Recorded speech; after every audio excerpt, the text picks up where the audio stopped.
Welcome, everyone. We're going to start our third webinar in the series with Dr. Debbie Joffe Ellis. This presentation is being brought to you again by the International Council of Psychologists, an association committed to human rights and social justice around the world. Bringing you webinars is part of the service provided by our organization, and we are thrilled with the reaction that we've gotten from the first two sessions of this series. And both good and bad, this is our final series with Dr. Joffe Ellis, and we are very fortunate today to have her back. We will be doing, as we have with our previous sessions, about 15 or 20 minutes of presentation, and then we will be going to question and answer for the entire remainder of the time. I want to encourage everyone to type in your questions. At the bottom of the screen, you'll see both a chat icon and a Q&A icon. You can type your questions into either space, and we will do our best to include all of them. Once again, I'd just like to briefly introduce Dr. Debbie Joffe Ellis. She is the world's leading expert on rational emotive behavior therapy, continuing the work of her late husband, Albert Ellis. And we've been focusing these sessions on coping with the pandemic, social distancing, the threat of what we're living with in the world today, and how REBT can help us better deal with this situation. So without any further delay, Debbie, please take over, and I'll be back in a couple of minutes. Go right ahead. Thank you so much. Well, to start with, I want to thank Dr. Andy Simon for his fantastic moderating and presence and the work he's put into making these webinars possible, along with the wonderful Dr. Mary Bullock, who's behind the scenes making this possible too. Thank you. And thank you to each one of you who's viewing in either live or who's looking at this as a recording after the actual live presentation. One of the things I hoped to emphasize very strongly last week was the importance of hope to help us get through not only this crisis, but any crisis, any challenge. Where there's life, yes, it's a cliche, but as I've said before, some cliches actually have a lot of truth in them. And where there is life and not excessive debilitation and not extreme ongoing pain, where there's life, there is hope of change, of improvement.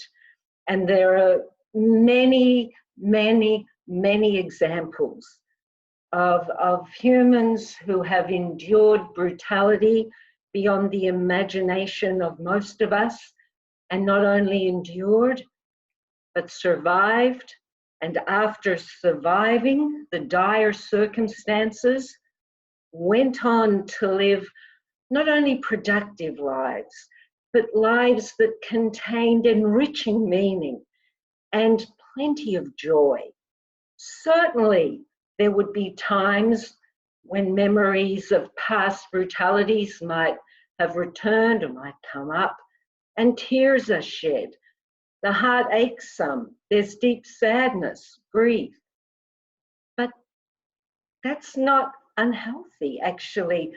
The variety of healthy emotions are part of the tapestry of being a whole human being who's willing to make effort to use the power that we have to make choices that enhance our lives.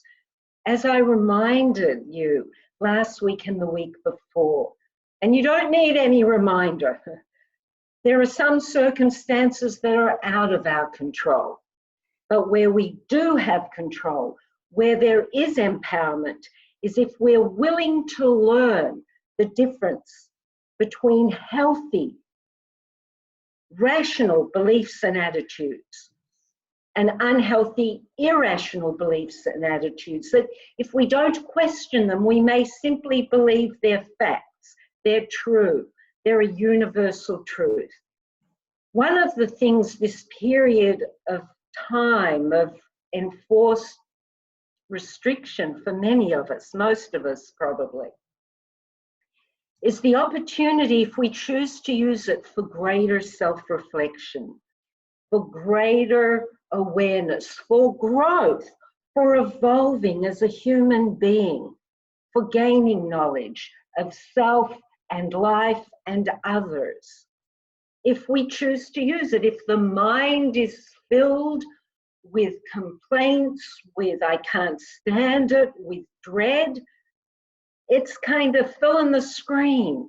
But if we're willing to think about our thinking and recognize when we're thinking such thoughts which are not helping and are hurting, and to dispute them and come up with healthy, realistic, optimistic attitudes, then we truly help ourselves. We enrich ourselves no matter what the circumstance. And mind-body connection, irrefutable. We strengthen the immune system. I'm not just saying that to, yay, you know, there is scientific evidence supporting that. So if we're willing to think about our thinking and make a firm resolution to not succumb to herd mentality, when you might hear on social media, television, print media, it's terrible, it's awful, catastrophizing. One of the things I heard recently someone say is, I want my life back.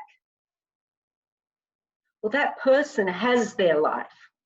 What they meant, presumably, was I want my old life back.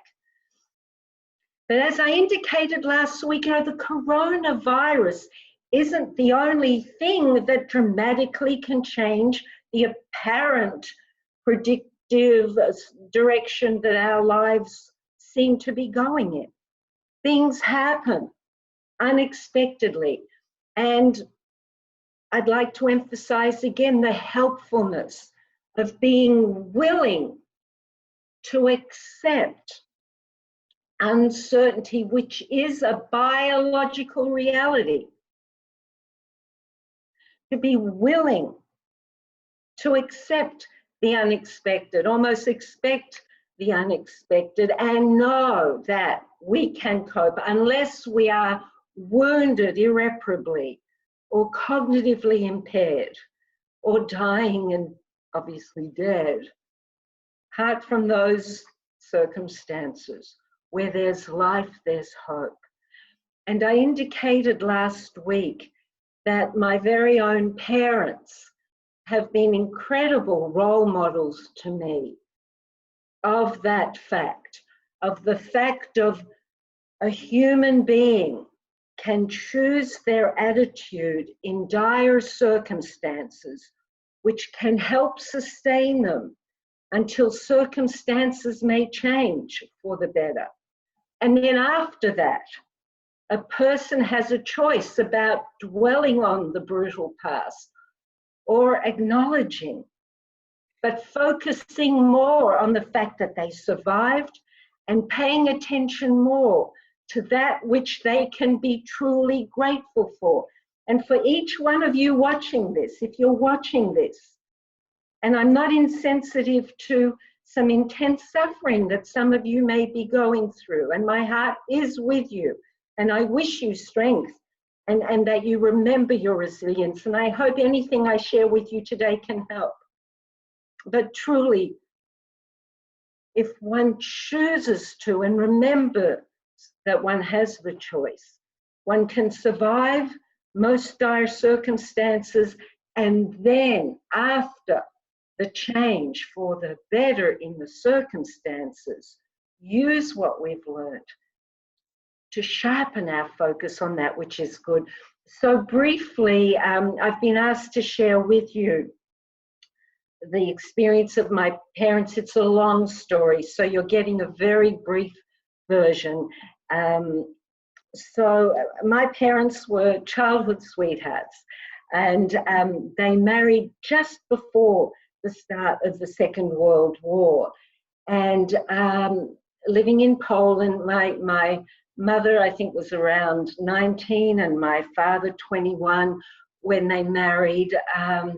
My father, a gentle soul and a true gentleman, and trained as a radio engineer, both very cultured, golden-hearted people, you know, who I learned not only from them telling me this, but more than that, by observing how they were with people. Of course, this is way after the war. So going back to prior to the war, they married in love, joy. I mean, there were rumblings of bad things happening in Europe, of course, and then the bad stuff begins. And again, long story short, they are forced to live in the Warsaw Ghetto under worse restrictive conditions than any of us are in.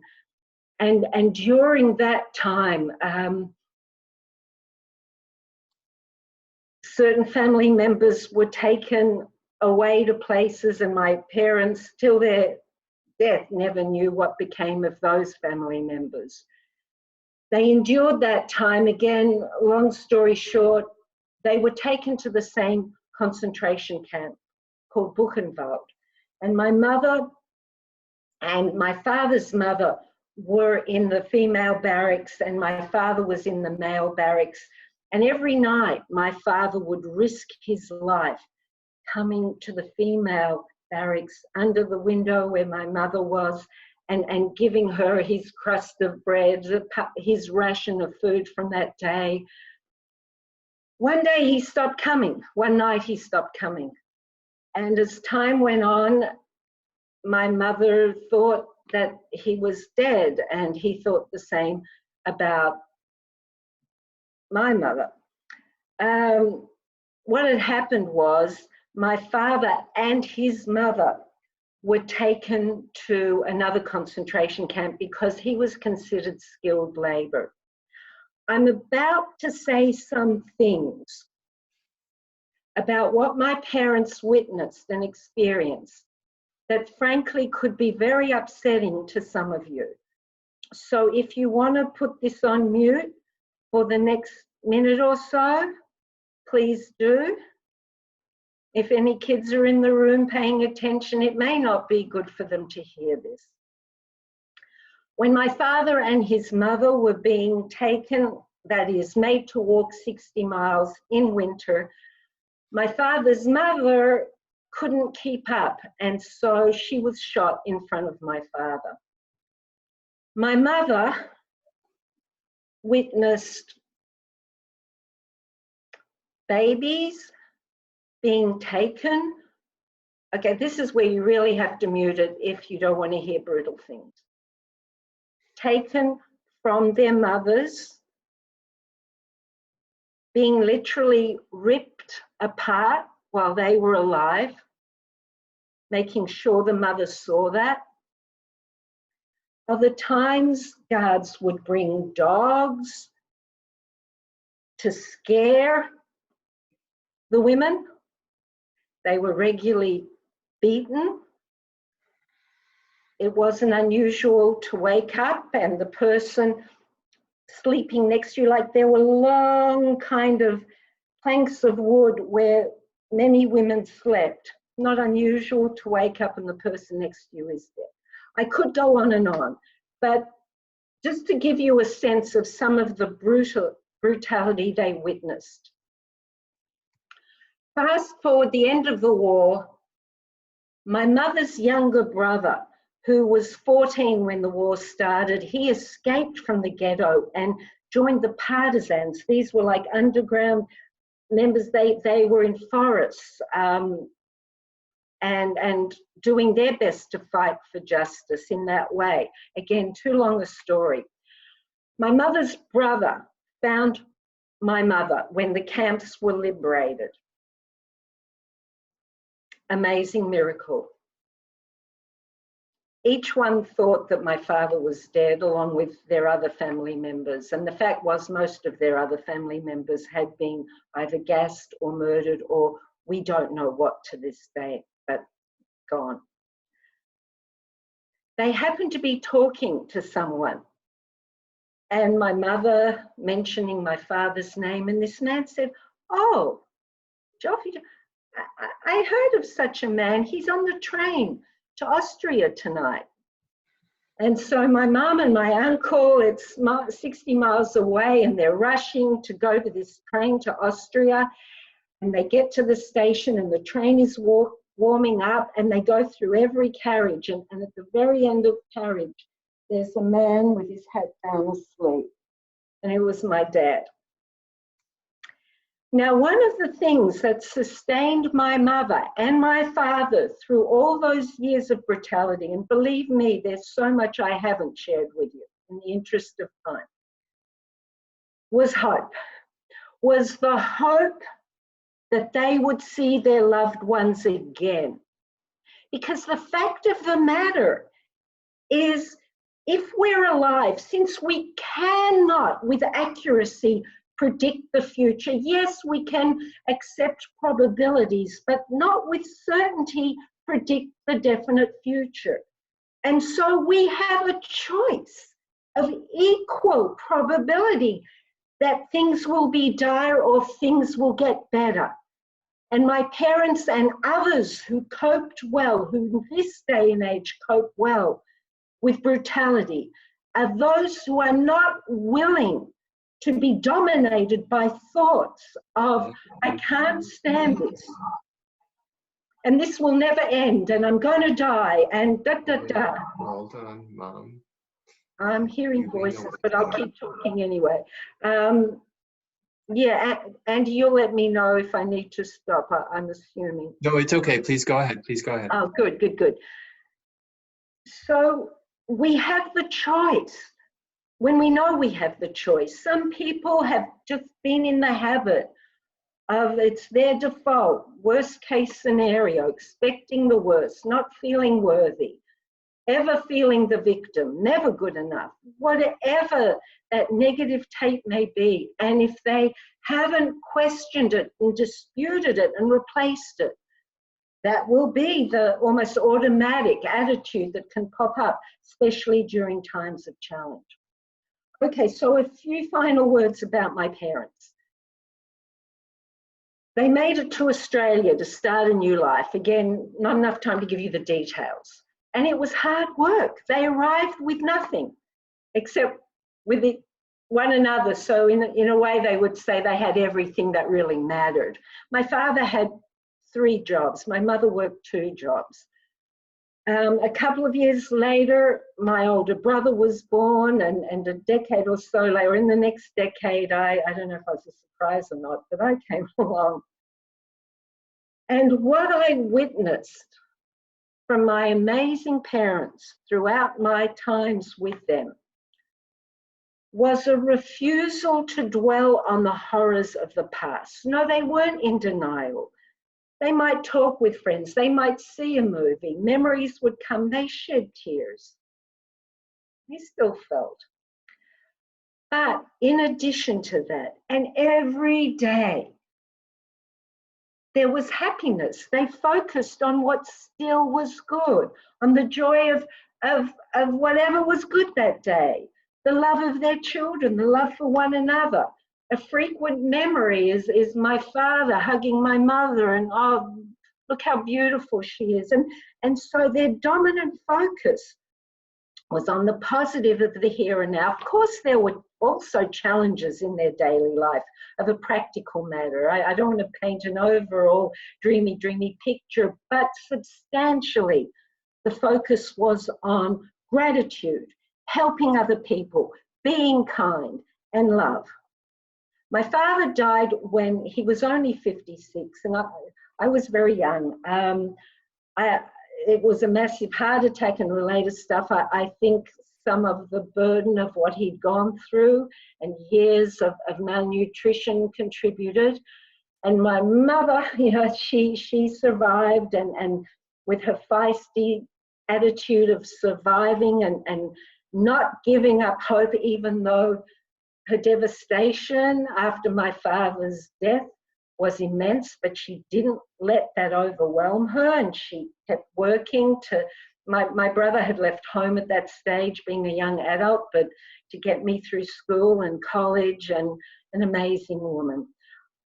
So, in the interest of time, in conclusion, my parents and countless other people not only survived brutal times, largely contributed to by their attitude and their refusal to give up hope, but also after the brutal times, their determination not to succumb to ruminating over what is past and to focus on what still is good. And each of us have a choice to do that.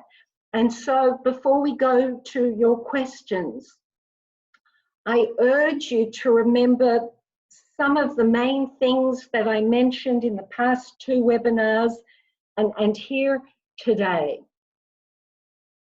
We have a choice about how we think. Our thoughts create our emotions. It's not the circumstances. I say more about that in the first webinar of this series, which you can see. You can see all 3 of these on the ICP website.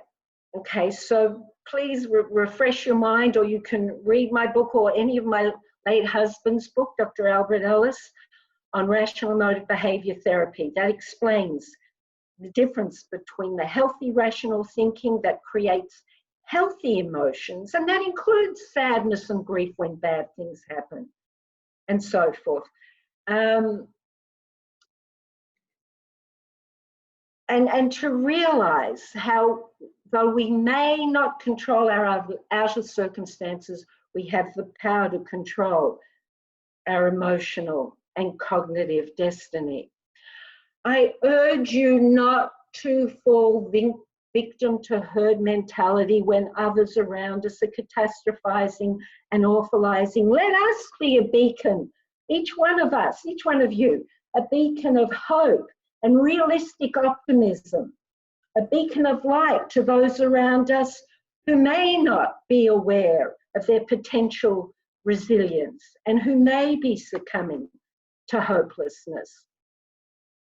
I urge you to remember that this too shall pass, and the importance of making choices based on long-term well-being and gratification rather than short-term gratification. I can't stand it. I must have what I want when I want it now. You know, and that can lead to some people behaving in selfish ways, like, for instance, right now, not wearing masks and all. And for those of us who are doing our best to be responsible, that gives us an opportunity, if we're interested in using this time, not only to self-reflect, but to take action to sharpen our healthy attitudes. It gives us an opportunity to practice high frustration tolerance. That doesn't mean, not caring, but to not let ourselves get too upset when other people act in ways that are irresponsible. If we can do something, say something in a potentially constructive way, let's have a shot at it. When it's clear, if it's clear that there's nothing much we can do to change what the other person's doing, let's take a step back, because if we make ourselves enraged, it's like, this is an Albert Ellis expression, eating poison and waiting for the other person to die. You think they care that you're angry and indignant? Yeah, but it's going to eat at you and weaken your immune system, perhaps. So just to see them as kind of ignorant in some things, babies who need short-term gratification, and accept at the same time protecting ourselves. The fact is that in life, no matter what the circumstance, some people will act in intelligent ways and some people will not. Let's choose what we focus on and our actions, and especially, again, own our power and apply it to create tranquility despite and including rotten behavior from others, and alarming circumstances in our daily lives. I urge you to practice daily gratitude and to make it a daily practice, despite and including adversity when it exists. To know that if you're watching this, however painful your circumstance right now, the fact that you're watching this indicates you still have much to be grateful for. Focus on that. Okay, I better leave some time for questions. We have a lot of questions, Debbie. First off, thank you for sharing that. We all appreciate you bringing a part of your personal history to this lesson that you're giving us, and we're grateful for it. So thank you. I'm going to get right into some of these questions now, okay? We have people who are interested in specifically hearing some more about REBT techniques. So a lot of therapists have the experience that you can tell people to change their thoughts and encourage and support them, but it doesn't work very well. Can you speak to some specific techniques that assist people in doing this? With pleasure, yes. One is, and I've mentioned it in the past, and I'm happy to mention it again, it's the ABCDE technique for attending to self-disturbing, creating those self-disturbing motions.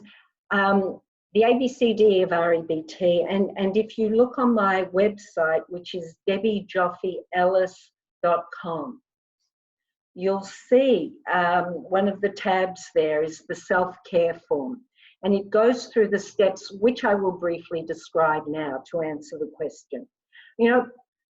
One of the things I love about rational emotive behavior therapy, which is the pioneering CBT, it came out 15 years before Aaron Beck's wonderful cognitive therapy, now cognitive behavior therapy, and Dr. Aaron Beck acknowledges that. The influence and inspiration of Albert Ellis's work on his work. So I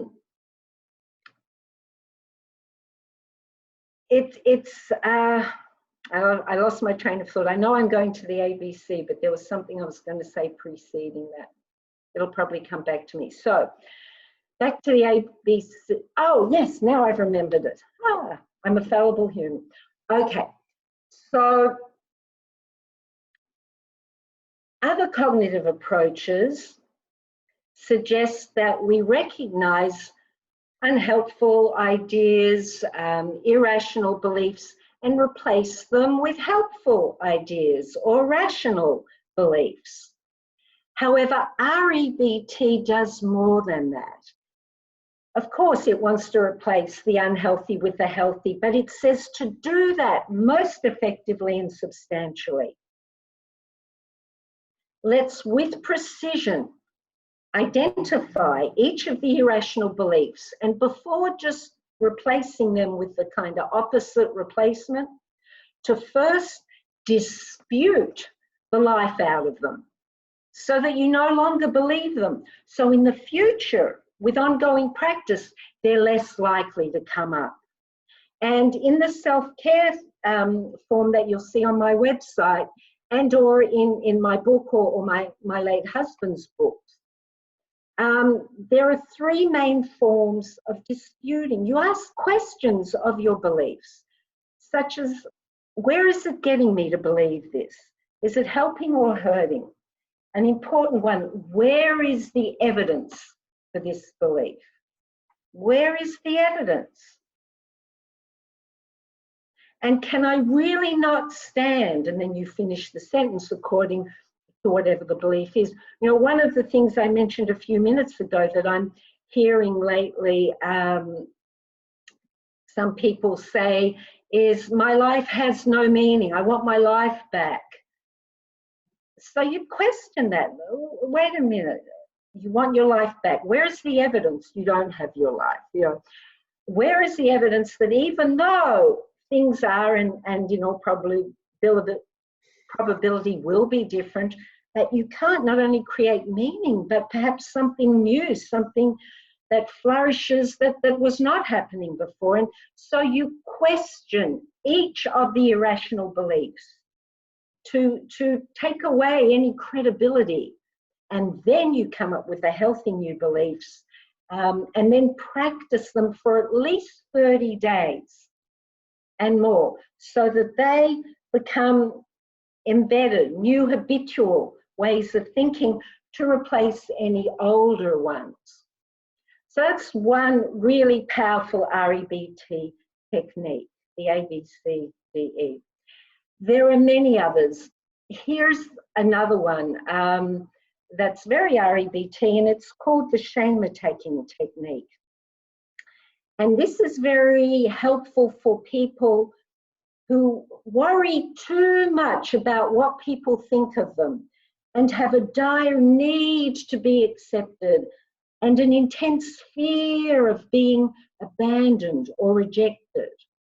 And the antidote is for them to develop greater self-sufficiency. And while it's very healthy to not want to be abandoned or rejected, there's nothing fun or likable about that if it's from anyone or a situation that we value. But to know that we can survive and still have a meaningful and enjoyable life, even if worst case happens and we are made fun of and criticized or abandoned and rejected.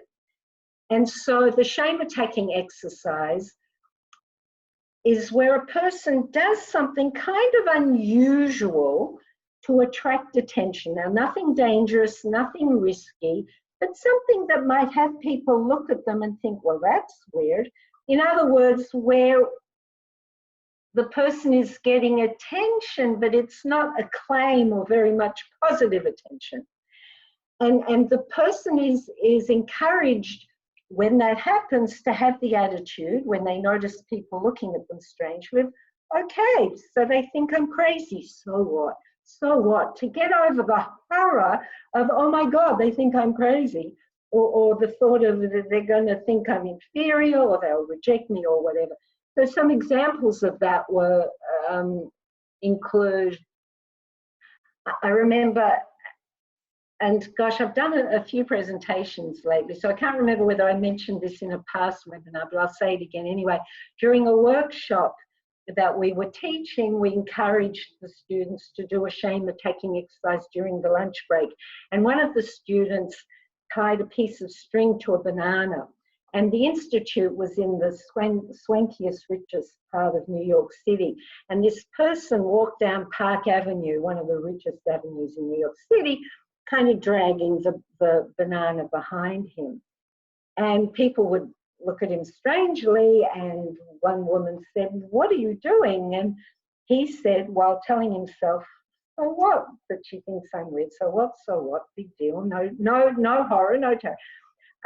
He said to her, "Well, can't you see I'm taking my banana for a walk?" Anyway, she went off in a huff, and he came back after the lunch break, elated, liberated. He was able to see powerfully that a person's criticism of him was based more on their judgments and had nothing to do with his worth. So that's an example. Another technique would be, and by the way, we can practice that now, put some weird thing on your mask or wear a T-shirt with some sort of slogan that might make people smile or laugh. I mean, we can do it now. Another technique, and there are many techniques. Again, it would take more than an hour to go into all the techniques, but let me mention one or two more. Another very helpful one is modeling, particularly now during this COVID time. And that's where, particularly if we're feeling despondent and hopeless and, what's going to happen after, and at the end of this, I'm scared, I'll never be the same, and it may have affected particularly people who've had the virus and recovered, but some are afraid, well, what if I'll still have problems later? And this kind of catastrophizing and negative forecasting about the future when we can't predict the future one way or another. And so to help people realize that if we so choose, it is humanly possible to survive challenging times, is to think of other people who have done so, who have survived times as bad as or worse than what we're going through, not only survived, but at the end of it and after that, thrived. You know, use the remaining decades, years, however long, to have a very fulfilling life. So to think of people either you admire who are well known or in your personal life. Think of my parents, if that touched any of you, or any countless other people that you've heard of or read about who survived atrocities. I mentioned last week the book by Viktor Frankl, who developed the psychotherapeutic approach of logotherapy, his book, The Search for Meaning. So I'm looking at the time. Andy, shall I give any more? Shall we move on to another question? Well, we do have some follow-ups to this. So for instance, people that are treating patients who are either depressed or agitated and becoming very impatient with the restrictions, can you give us some suggestions from REBT about what can be said to people to increase their acceptance, their patience, and their compliance to the rules we need to follow right now? Right. REBT is very truthful. Yeah. And an effective REBT therapist, whilst being sensitive to the tone and manner that they use when they communicate, nonetheless, whether it's tough love or gentler tough love, might choose to point out to clients who are acting in the way that you just described, okay, you know, if you keep thinking the way you're thinking, you're going to keep suffering. Are you willing to experiment, to try something else? How about just for the next 3 days? How about just for the next 3 days or for the next week, every day for a week? And prove to me after a week whether or not this had any impact for you. Write down the self-defeating thoughts that you're having and dispute them in the way I described earlier, and come up with realistic, optimistic thoughts. Well, some clients might say, well, I tried that and I come up with these realistic, optimistic thoughts, and I know up here that they're rational, but I don't feel them. And the reply to that is, that's a great start. Watch out for expecting to feel utter conviction of an idea that you haven't really believed for much of your life. And that it takes time to not only think it and know logically, yeah, this is true, but to translate that into, and I feel it in my heart and I know it in my gut. And how do you get the heart and the gut to comply with this? Repetition, repetition, repetition.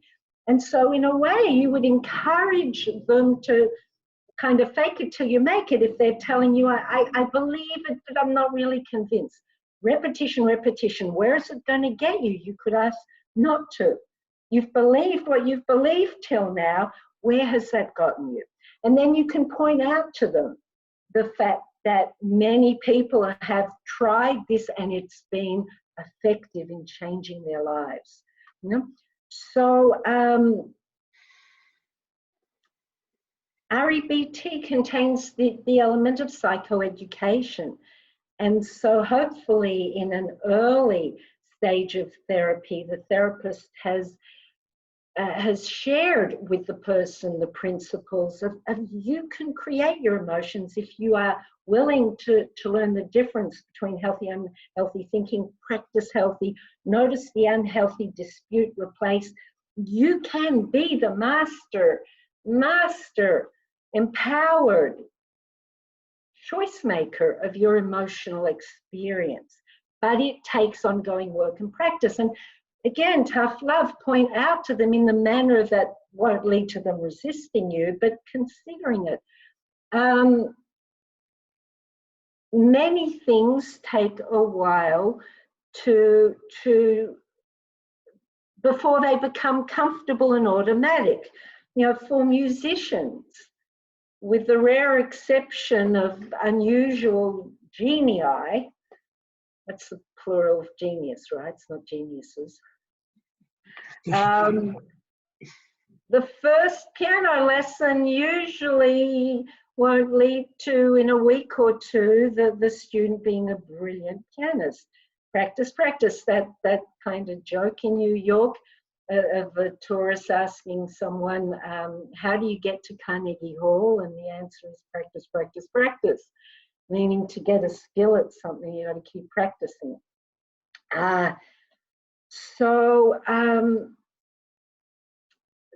Yeah, so if clients are resisting, for therapists, truly, all we can do is the best we can do in that moment. And be careful that you don't have self-criticism if all your clients don't comply. You can give as much as you give, and then it's up to them. You know, effective therapy, according to REBT, is effective mainly because of the effort that the client makes between sessions. Of course, the sessions are vital to educate, empathize, nourish, heal, inspire, motivate, encourage. So, yeah, to get real, to say, fine, do what you're doing, you'll keep on probably feeling what you feel. Other people have succeeded. Are you willing to give it a try? And then choose some of the approaches. And then if they keep resisting, if they're just attached, if they're codependent on their victimhood and negativity, I'm not saying give up on them, I'm not for a minute. Persist, you know, that's a challenge for the therapist to have high frustration tolerance, but to keep reminding them that the power is in their hands. Great, thank you, Debbie. Debbie, can you talk about the link between spirituality and REBT, or spiritual therapies and REBT? Sure. I think, first of all, to clarify the difference between spirituality and religion. And according to REBT, an understanding of spirituality would be caring for others, cherishing the gift of life, practicing kindness and compassion to others, to oneself, and to life. And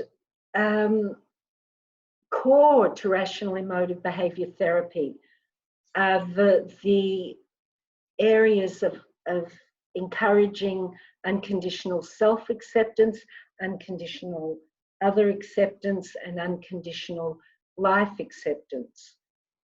Remembering that every human being has worth simply because they exist, that our behaviors don't determine our worth. We may do evil behavior or good behavior, but unless we only ever do one or the other, and I haven't heard of a human who only ever does one way of behaving, that doesn't define us. The whole area of general semantics and overgeneralization relates to this. And so the willingness to not put oneself down, and to, in some areas of spirituality and in some religions, you know, to, what's the expression? about not necessarily loving the bad actions of another person, but being willing to love them.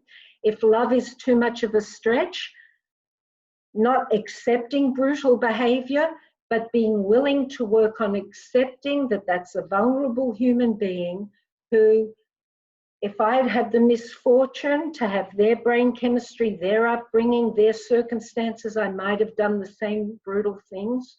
Thank goodness, how grateful I am not tending that way. And so to prevent hatred, to encourage forgiveness, themes in REBT and many areas of spirituality. And so REBT also has much in common with elements of Buddhism, although some schools of Buddhism tend to overgeneralize. And REBT does not. For example, some schools of Buddhism will encourage the meditator to strive for nirvana, to strive for perfection. And REBT might say, well, strive for excellence. But perfection seems to be an idealistic, non-attainable state. And so there's that difference. But what they have in common, again, the encouragement of loving kindness and compassion and caring for others, and not just other humans, other creatures, plants, the planet itself. REBT is very humanistic, and humanism is core to spirituality, at least according to REBT's understanding of the word.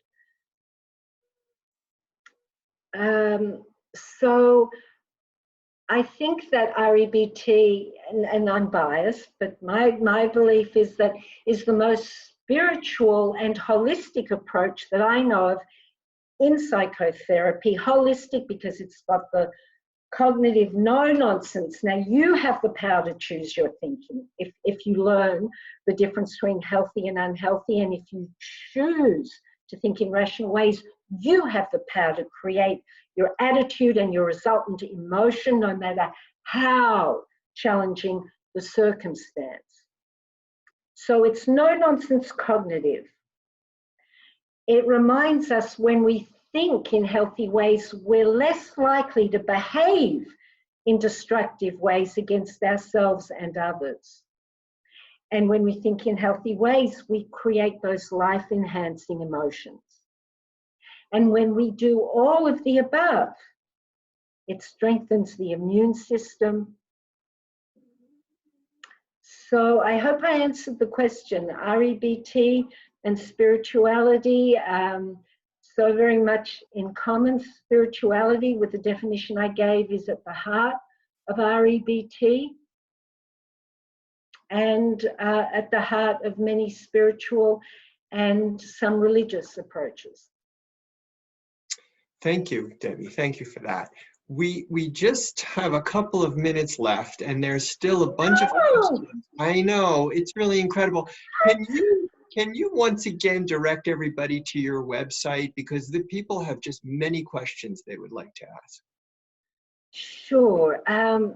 So it's my name, the 3 words of my name as one word, .com. So www.BEBBIOFFEELLIS. And there you'll get the self-care form. Thank you, Debbie.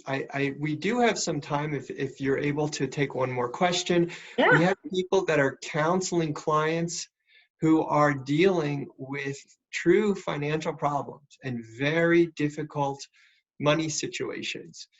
Could you give any guidance about that?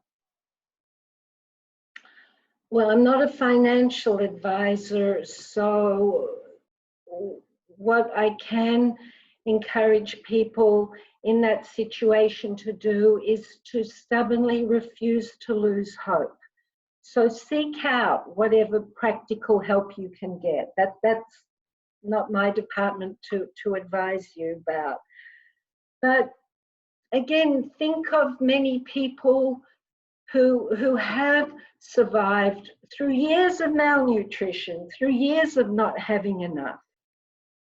And that period passed and easier times followed. Now, we can't predict the future. Maybe some people, the next chapter won't be great. Some people will pass away. And so this, by the way, relates to the last question about spirituality as well, and I didn't mention it then. The importance of choosing, and it is a choice. And for some of us not in the habit of it, it takes determination to keep our focus primarily in the here and now. Yes, please take practical steps, get guidance, but that doesn't take 24 hours a day. We needn't focus on that 24 hours a day. In addition to that, to be creative. So if we have lack, if we're deprived, let's see how we can make what we've got last. If we're living with others, especially children, let's bring some play into it. Let's make a little game of it. Let's keep optimistic. Adults, if you're with younger ones, or even if you're with older ones, or you're with anyone who's more vulnerable than you might be, that any one of you who's listening might be, choose even to fake it till you make it, and choose to be the beacon of hope, even if right now you're a little shaky in your conviction. And so make things last. Be creative, play games, dance, tell stories. I mentioned some other possibilities, I think the first webinar in this series. But to conclude the answer to this question, if you're alive, there's hope. Take practical